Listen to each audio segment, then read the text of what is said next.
주린이들의 멘탈 강화 방송 돈다방 미쓰리 2022년 11월의 마지막 날 방송 시작하겠습니다. 자, 여러분 이제 2022년 달력이 딱 한 장밖에 남지 않았습니다. 남은 2022년 마무리 잘 하시고요. 저는 오늘도 열심히 달려보도록 하겠습니다. 제가 며칠 전에 유튜브 커뮤니티에 저희 어릴 적 사진을 하나 올려놨죠. 이재명과 정치적 공동체다. 이 글을 태그로 남기기 위해서 그 사진을 골랐습니다. 그 사진은 1979년도에 찍은 사진이고요. 그 사진에 여러분들이 달아주신 댓글들을 보면 옛날 생각이 난다 이런 의견도 있었고요. 그리고 미쓰리 고향이 서울이에요? 뭐 이런 댓글 아니면 레코드 가게네요 이런 글들이 올라와서 여러분들의 궁금증을 풀어드리겠습니다라고 했는데 제가 어제 깜빡했습니다. 그래서 오늘 그 사진에 대한 에피소드를 좀 말씀드리면 일단 저의 고향은 서울입니다. 그리고 그 가게도 서울에 있는 가게였고요. 그 유성 레코드라는 가게는 우리 외삼촌이 그 가게 사장님이었습니다. 그 가게 주인이었죠. 오랜만에 그 가게를 놀러 갔는데 이제 삼촌이 꼬맹이니까 야, 너 음악 틀어줄 테니까 디스코를 한번 쳐봐. 이렇게 이제 디스코를 추라고 하게 된 겁니다. 근데 제가 어렸을 때부터 흔히 얘기하는 약간 끼가 좀 남달랐던 것 같기는 해요. 그런 거에 절대 빼지 않습니다. 수줍어하지 않습니다. 그래서 제가 삼촌이 틀어준 음악에 맞춰 디스코를 겁나게 쳤죠. 그랬더니 그 가게가 시장 입구에 위치했었는데 그 시장을 지나다니던 손님들이 한 명 한 명 그 레코드 가게 앞에 모이기 시작하면서 한순간 레코드 가게 앞이 이제 사람들로 장사진을 이루게 된 겁니다. 그래서 삼촌이 너무 쪽팔려서 이게 웃자고 시작한 일인데 너무 이제 일이 커지니까 이제 그만 추라고 됐다고 해가지고 음악을 끄고 이제 그 기념으로 삼촌이 레코드 가게 앞에서 찍어준 사진입니다. 오래된 정말 빛바랜 사진인데 저는 그 사진만 보면 그때 기억이 물씬 납니다. 그래서 아유 참 이 미쓰리의 끼는 여하튼 옛날부터 유명했습니다. 하여튼 그런 레코드 가게 에피소드가 있었고요. 자, 오늘 돈다방 미쓰리는 11월 29일 뉴욕 증시 마감 현황과 시장 분위기 점검해 보도록 하겠습니다. 자, 여러분 11월 마지막쯤 됐을 때는요. 이제 월말이니까 윈도우 드레싱 효과도 기대할 수 있을 것 같고요. 쟤네들은 산타랠리 만들겠다고 이를 바득바득 갈고 있습니다. 뭐 이런 얘기 계속 전해드리고 있죠. 11월 29일 화요일 우리나라 증시는 미쓰리의 예상대로 기관들의 매수세가 돌아서 일단 증시를 다시 올려놓는 그러니까 2400포인트를 지지하는 그런 역할을 했고요. 제가 지금 이 방송을 녹음하고 있는 11월 30일 10시가 갓 넘은 이 시점에 코스피 시장은 장 초반에 마이너스, 혼조세 이런 불안한 움직임을 이겨내고 현재 지금 13포인트 상승해서 2400포인트 중반까지 올라와 있습니다. 주식시장 분위기 그렇게 나쁘지 않습니다, 여러분. 단지 대형 투자은행과 뭐 이런 굵직굵직한 전문가들이 하도 시장의 공포감을 만들어내다 보니까 개인들이 뛰어들지를 못하고 있습니다. 그래서 저는 그분들께 굉장히 감사한 마음을 가지고 있습니다. 이런 분위기는 여러분 제가 지금 예측하건대 내년까지 이런 분위기 이어질 거라고 생각을 합니다. 내년에 코스피가 얼마를 갈지는 아직은 제가 조금 더 봐야 돼요. 왜냐하면 내년 주식시장 분위기는요. 예전처럼 이렇게 깔끔하게 전망이 되진 않고 있어요. 그래서 상당히 좀 조심스럽게 접근하고 있는데 여하튼 내년 1년 동안 유동성 장세는 좀 어렵고요. 그리고 일단은 연중에 1년 동안 그 안에 분명히 이제 유동성을 한번 그윽하고 소화시키는 그런 과정이 있을 텐데 과연 그 시점이 언젠지 그리고 그 유동성을 한번 소화시키는 재료가 무엇인지는 조금 더 조심스럽게 지켜봐야 될 것 같습니다. 여하튼 2023년에는요. 상당히 조심스러운 장세인 것 같아요. 예, 조심스럽게 예, 한 발 한 발 디뎌 가야 되는 예, 그런 주식시장이 이어질 것 같기는 한 것 같습니다. 자, 11월 29일 화요일 뉴욕 증시는요. 혼조세로 마감했습니다. 다우지수가 0.01% 상승, S&P 500이 0.16% 하락, 나스닥이 0.59% 하락했습니다. 자, 여러분, 2022년 11월 29일 화요일 뉴욕 증시 왜 혼조세로 마감했을까요? 전문가들은 이렇게 얘기합니다. 제롬 파월 연준 의장이 30일 날 연설을 할 텐데 과연 연설을 뭐라고 할지 지금 시장이 긴장하고 있어. 그래서 시장이 방향성을 찾지 못하고 혼조세로 마감하고 있어. 이렇게 해석을 하고 있습니다. 또 여기서 또 미쓰리가 태클을 걸 타이밍이죠. 여러분, 제롬 파월 연준 의장이 뭐라고 하겠습니까? 8월 25일 잭슨홀 미팅에서 어금니를 꽉 깨물고 미국의 경기 침체가 올지라도 미국이 고통스러울지라도 우리 연준은 인플레이션 2%가 될 때까지 금리 인상을 멈추지 않을 것이다라고 얘기했습니다. 자, 그러다가 11월 FOMC 회의를 앞두고 제롬 파월 연준 의장이 아니라 샌프란시스코 연방은행 총재가 금리 인상 속도 조절할 수 있다라고 했죠. 그런 발언이 미국의 중간선거 때까지 분위기를 끌어올렸습니다. 자, 그런데 여러분들께서 항상 머릿속에 담아두셔야 될 게 뭐냐면 연준 의원들이 왜 시장에다가 저렇게 계속 공격적인 이야기를 할까? 그 부분에 대해서 제가 여러분들께 가스라이팅하는 내용들이 있죠. 연준 의원들은 공격적인 금리 인상이 예전처럼 쉽게 인플레이션을 잡지 못하는구나라는 거를 인정하고 있다. 그래서 시장에서 주식시장이 계속 혹시 금리를 많이 완화하는 거 아닐까? 혹시 금리를 동결하는 거 아닐까? 더 나가서는 금리를 인하하지 않을까? 이런 기대감으로 자꾸 주식시장이 술렁거리려고 하니까 주식시장이 술렁거리면 인플레이션이 올라간다라고 제가 이야기해드렸죠. 그런 그 분위기를 알고 있는 연준 의원들은 시장에다가 공격적인 얘기를 할 수밖에 없습니다. 그런데 확실히 객관적이고 냉정하게 살펴보면 8월 25일 제롬 파월 연준 의장이 어금니를 꽉 깨문 그런 멘트는 이제 나오지 않고 있죠. 그도 그럴 것이 인플레이션 지표가 더디게 둔화됐고 11월에 발표한 10월달 소비자 물가 지표가 앞자리가 바뀌었고 예상치보다 둔화됐습니다. 물론 그 과정에서 금리 인상은 계속 공격적으로 진행이 되고 있는데 연준 위원들은 이제 경기 둔화를 걱정하고 있고요. 인플레이션이 잡히지 않고 있지만 그 인플레이션은 금리 인상의 뒤늦은 효과 그리고 자기들이 시장에다가 쏟아내는 그런 공격적인 금리 인상 발언으로 주식시장이 위축되면 인플레이션이 잡힐 거라는 생각을 하고 있다 보니까 제롬 파월 연준 의장이 8월 25일 잭슨홀 미팅에서 같은 공격적인 발언은 나오지 않을 겁니다. 그런데 자꾸 시장에서는 제롬 파월 연준 의장의 연설을 기다리고 있다고 하는데 제롬 파월 연준 의장이 뭐라고 하겠습니까? 자, 하나씩 짚어보면은요. 자, 전일 홍콩 증시가 상승했습니다.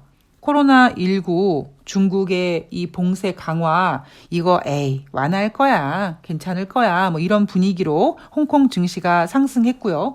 그게 전반적으로 아시아 증시가 상승하는 분위기를 보였습니다. 자, 여러분 이런 거예요. 뉴욕 증시가 산타랠리를 꿈꾸네. 우리 아시아도 산타랠리 따라가야 되는데 어떻게 따라가지? 지금 이 산타랠리의 발목을 잡고 있는 것은 중국의 코로나19 봉쇄 강화죠. 예, 이 부분을 완화시키려고 하는 겁니다. 자, 연준 위원들의 발언 이날은 없었습니다. 자, 그런데 전일 뉴욕 연방은행 총재와 세인트루이스 연방은행 총재의 발언을 보면 뭐였습니까? 여러분 2024년 전까지 금리 인하 없어요. 꿈도 꾸지 마. 이런 발언입니다. 그런데 여러분 이 내용을 잘 생각해 보면 이게 악재인가요? 물론 뭐 지금 예정되어 있는 점도표대로 연준이 금리 인상을 했을 때 내년도 미국의 중립금리가 5% 정도 되는데 1년 동안 5%가 계속 유지가 된다. 사실 그 부분은 분명히 부담스럽기는 합니다. 그런데 그럼에도 불구하고 만약에 연준이 어느 정도 선에서 이제 더 이상 금리 인상은 안 해도 될 것 같습니다. 뭐 이런 발언을 조금만 내어준다면, 즉 그 얘기는 금리 인하가 아니라 금리 동결로만 진행을 시켜준다면 시장 분위기는 나쁘지 않아요. 자, 여기서 중요한 점, 만약에 연준이 여러분 내년도에 2023년도에 금리 동결 기조를 유지할 때 주식시장은 안정을 찾아갈 겁니다. 주식시장은 그런 녀석이에요. 문제는 뭐예요? 부동산이 견디지를 못합니다. 자, 전일 뉴욕 연방은행 총재와 세인트루이스 연방은행 총재가 한 발언은 2024년 전까지는 금리 인하 없다. 택도 없다. 꿈도 꾸지 마. 괜히 헛바람 불어가지고 주식시장 들썩들썩하게 하지 마. 겨우 지금 앞자리 바꿔놓고 잡아놓은 인플레이션 다시 들썩거려. 이렇게 연준 위원들이 발언이 이어지고 있습니다. 자, 미국 현지 시간 30일 제롬 파월 연준 의장의 연설이 예정되어 있는데요. 과연 뭐라고 얘기할까? 이 제롬 파월 연준 의장이 연설하는 회의? 그 회의의 의제를 보면은요, 경제 전망 및 인플레이션, 노동시장이라고 합니다. 이거 제롬 파월 연준 의장이 뭔가 한마디 해줄 것 같죠?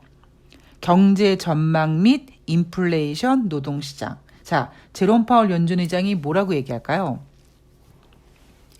여러분들은, 아니죠. 지금 시장은요, 이날 11월 29일 화요일 뉴욕 증시가 혼조세로 마감한 이유가 바로 제롬 파월 연준 의장의 연설을 하루 앞두고 경계심이었다라고 얘기하는데, 그 표현은 달리 말해서 제롬 파월 연준 의장이 공격적으로 금리 인상을 계속 할 수도 있을 거라는 이야기를 할지 모를 것 같다라는 공포감입니다. 그런데 여러분들은 다시 말씀드리지만 여러분들 머릿속에는요, 어떤 내용이 담아져 있어야 되냐면, 연준 위원들은 주식시장이 상승하는 거를 원치 않아요. 그죠?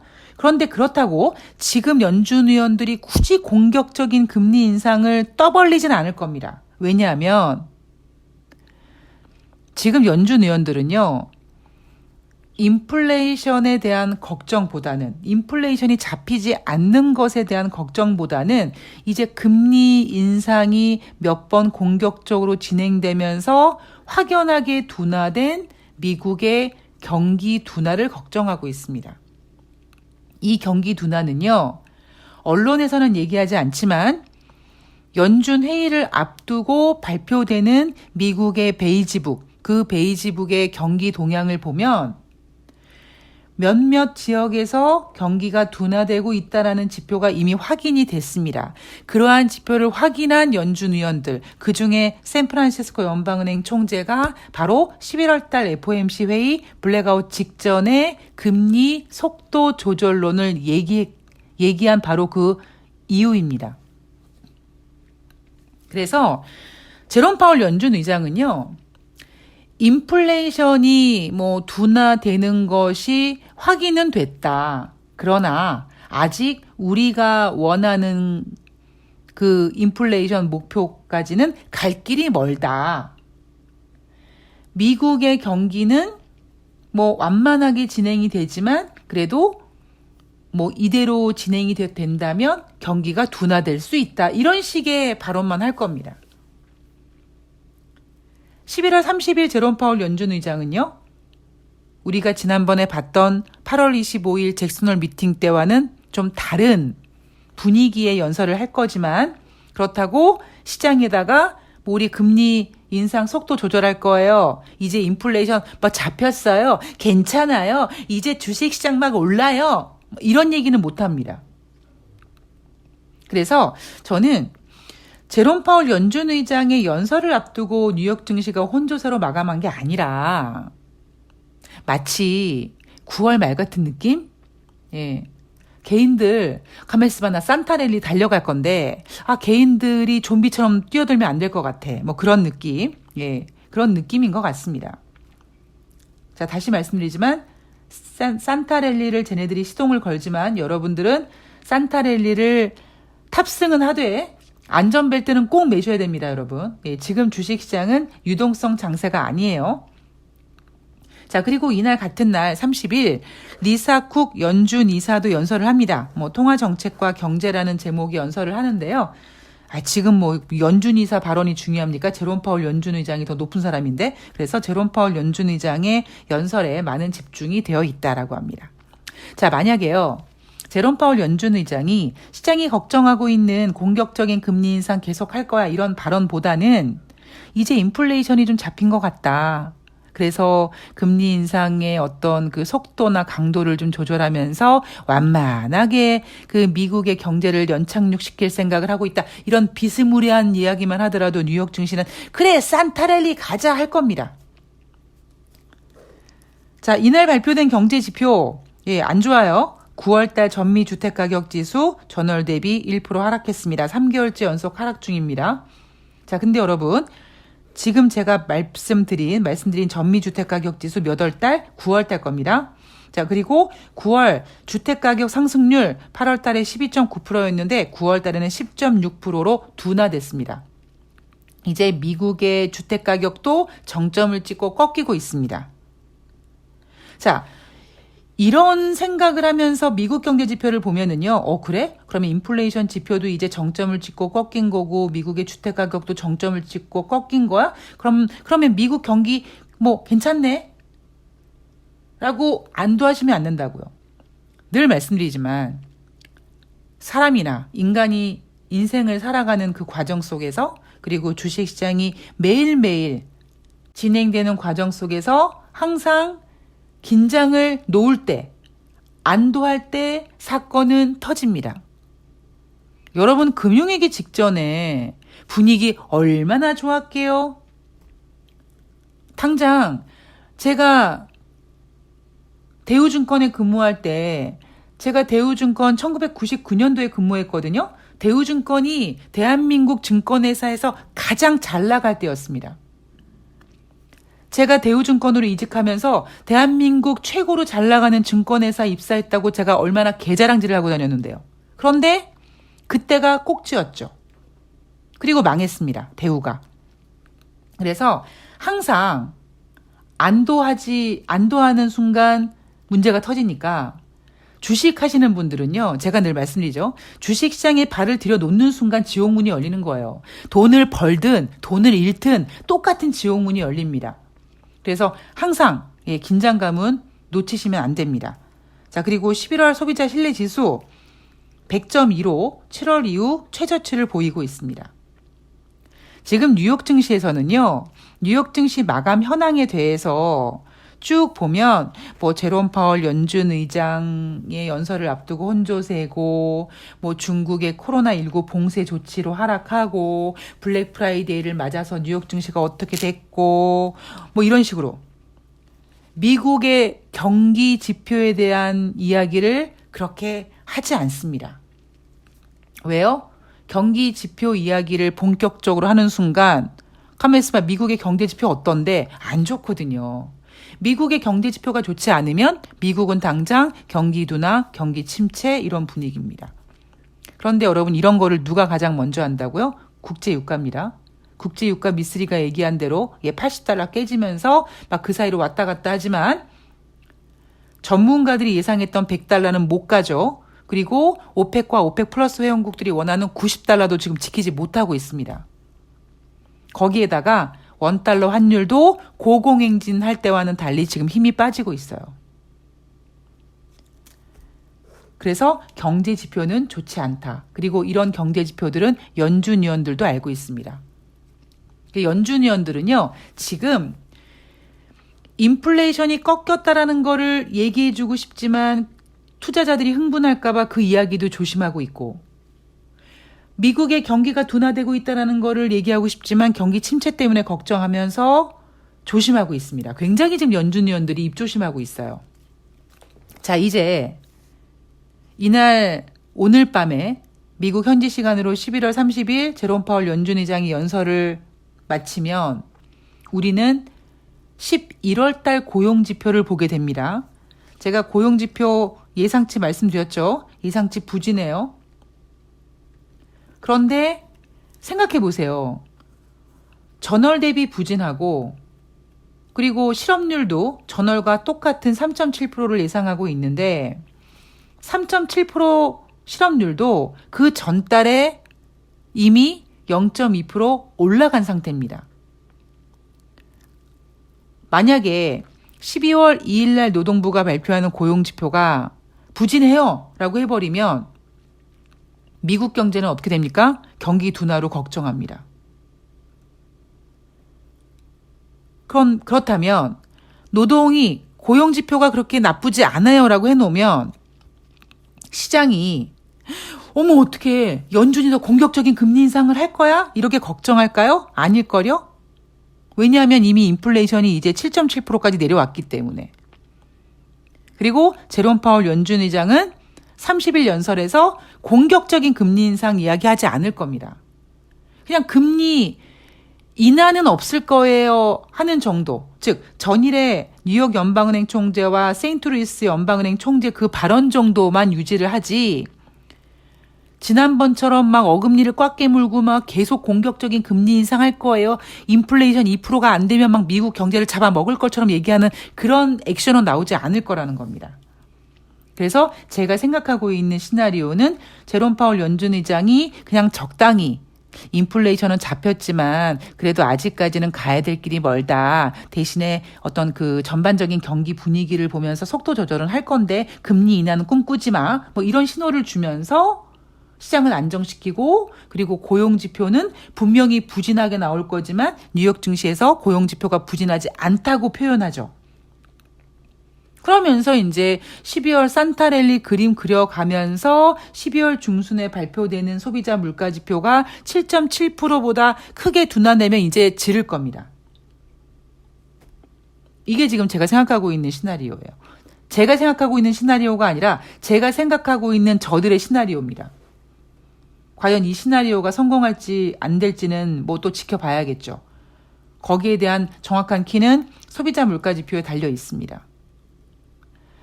제가 제동거리 말씀드렸죠. 금리 인상을 공격적으로 빵빵빵빵빵 다시 2022년도 1월 달에 동결, 3월 달에 25bp, 5월 달에 50bp, 6월 달, 7월 달, 9월 달, 11월 달 75bp씩 공격적인 금리 인상을 했습니다. 그 금리 인상 과정 중에 인플레이션이 금리 인상 속도와 어울리지 못하고 너무 버벅거리고 인플레이션 둔화가 더뎠죠. 그래서 9월 달에 어려웠던 증시가 펼쳐진 겁니다. 그런데 이제 그 공격적인 금리 인상이 이제 증시에, 경제에 효과를 나타내기 시작하면서 인플레이션을 전월 대비 0.5% 둔화시켰죠.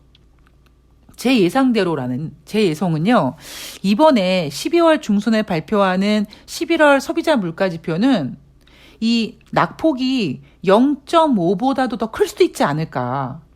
그러니까 그동안 질금질금 막 전월 대비 막 전년 동월 대비 막 0.1% 줄어들고 0.2% 줄어들고 막 그랬잖아요. 그런데 지난달에 0.5% 크게 둔화됐잖아요. 그러니까 이제 그동안의 금리 인상이 효과를 발휘해서 국제유가도 또 하락하고 그랬으니까 전년 동월 대비 최소 0.5% 더 이상 하락하는 모습을 보이지 않을까. 그 예상 시나리오를 그리면서 우리 산타레일이 달려갈 건데 그냥 아무나 그냥 막 시장에 뛰어들어가지고 막 그러고 싶지 않아. 특히 개인들 뛰어들지 마. 뭐 이런 분위기. 그거는 이제 시장을 쥐락펴락하는 애들의 생각이고 이런 판을 모르는 이제 전문가들은 여러분 조심하셔야 돼요. 예, 조심하셔야 돼요. 뭐 내년에 1월 달에 뭐 상반기에 뭐 크게 빠질 거고요. 뭐 막 이렇게 얘기하면서 시장에 공포스러운 분위기를 내면서 개인들을 못 뛰어들게 만드는 거죠. 뭐 저는 땡큐입니다. 예. 자, 지금 주식시장 코스닥은 시장에 힘이 좀 빠지고 있고요. 예, 코스피는 지금 현재 8% 움직이고 있습니다. 눈치 보기가 겁나 살벌하게 진행이 되고 있습니다. 예. 자, 여러분. 연말에 나타나는 증시 분위기가 그 다음의 증시 분위기를 어느 정도 반영해 줍니다. 제가 작년 12월 달 주식시장을 보면서 작년 12월 달 장이 그렇게 썩 좋은 장은 아니었어요. 근데 많은 전문가들이 2022년 새해에는 코로나19 백신과 치료제 덕분으로 다시 도시가 재개되고 하늘길이 열리고 경제가 재개되고 굉장히 장밋빛 꿈을 꿨는데 저는 작년 12월 달 분위기를 이렇게 보아하니까 요거 2022년도에 뭐 장 분위기 3,000포인트 못 가겠네. 오히려 2250까지 빠지겠네라는 그림을 그렸던 게 바로 작년 이맘때입니다. 약간 앞으로 1년의 모습을 지금 어느 정도 반영하는 그런 분위기가 있어요. 여러분들께서는요, 특히 주린이 분들, 절대 전문가들한테 속지 마시고요. 내년에 만만한 장이 아닙니다. 안전띠 꼭 매시고, 산타랠리가 오더라도 안전띠는 꼭 매시기 바랍니다. 어디서 사고 날지 모릅니다. 항상 조심하시기 바랍니다. 저는 또 내일 방송에서 내일 목요일이죠. 내일 새날을 출연하는데 또 시장 분위기 보고 제가 가급적이면 돈다방 미쓰리 방송을 올려드릴 수 있도록 노력하겠습니다. 매매 잘하시고요. 그리고 항상 리스크와 그러니까 호재와 악재를 보셔야 돼요. 여러분들이 나 윤석열 싫어서 뉴스 안 봐 그러셨잖아요. 뉴스는 안 볼지언정 최소한 주식하시는 분들은요. 보기 싫지만 호재보다는 악재를 더 많이 찾아서 리스크에 대비하시기 바랍니다. 미쓰리도 리스크 찾는 거, 호재 찾는 거 게으르지 않게 최선을 다해서 준비해 보도록 하겠습니다. 자, 11월 30일, 11월의 마지막 날 마무리 잘 하시고요. 저는 내일 방송에서 뵐 수 있도록 노력하겠습니다. 고맙습니다.